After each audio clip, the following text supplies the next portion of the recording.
हे ईश्वर तुम्हार धन्यवाद। एक व्यक्ति जो मृत्यु के करीब था, मृत्यु के पहले अपने बेटे को चांदी के सिक्कों से भरा थैला देता है और बताता है कि जब भी इस थैले से चांदी के सिक्के खत्म हो जाएं तो मैं तुम्हें एक प्रार्थना बताता हूँ, उसे दोहराने से चांदी के सिक्के फिर से भरने लग जाएंगे।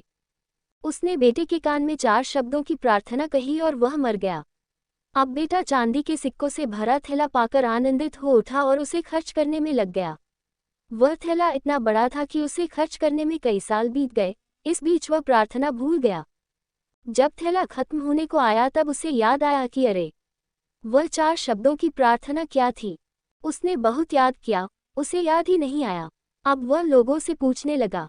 पहले पड़ोसी से पूछता है कि ऐसी कोई प्रार्थना तुम जानते हो क्या, जिसमें 4 शब्द हैं। पड़ोसी ने कहा हाँ, एक 4 शब्दों की प्रार्थना मुझे मालूम है। ईश्वर मेरी मदद करो। उसने सुना और उसे लगा कि ये वे शब्द नहीं थे, कुछ अलग थे। कुछ सुना होता है तो हमें जाना पहचाना सा लगता है। फिर भी उसने वह शब्द बहुत बार दोहराए, लेकिन चांदी के सिक्के नहीं बढ़े तो वह बहुत दुखी हुआ। फिर एक फादर से मिला, उसने बताया कि ईश्वर तुम महान हो। ये 4 शब्दों की प्रार्थना हो सकती है, मगर इसके दोहराने से भी थैला नहीं भरा। वह एक नेता से मिला, उसने कहा ईश्वर को वोट दो। ये प्रार्थना भी कारगर साबित नहीं हुई। वह बहुत उदास हुआ। उसने सभी से मिलकर देखा मगर उसे वह प्रार्थना नहीं मिली जो पिताजी ने बताई थी। वह उदास होकर घर में बैठा हुआ था, तब एक भिखारी उसके दरवाजे पर आया। उसने कहा सुबह से कुछ नहीं खाया, खाने के लिए कुछ हो तो दो। उस लड़के ने बचा हुआ खाना उस भिखारी को दे दिया। उस भिखारी ने खाना खाकर बर्तन वापस लौटाया और ईश्वर से प्रार्थना की, हे ईश्वर तुम्हारा धन्यवाद। अचानक वह चौंक पड़ा और चिल्लाया कि अरे, यही तो वे 4 शब्द थे।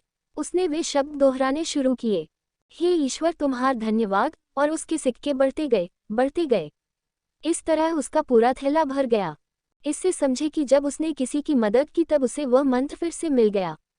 हे ईश्वर तुम्हारा धन्यवाद। यही उच्च प्रार्थना है, क्योंकि जिस चीज़ के प्रति हम धन्यवाद देते हैं वह चीज़ बढ़ती है। अगर पैसे के लिए धन्यवाद देते हैं तो पैसा बढ़ता है, प्रेम के लिए धन्यवाद देते हैं तो प्रेम बढ़ता है। ईश्वर के प्रति धन्यवाद के भाव निकलते हैं कि ऐसा ज्ञान सुनने तथा पढ़ने का मौका हमें प्राप्त हुआ है।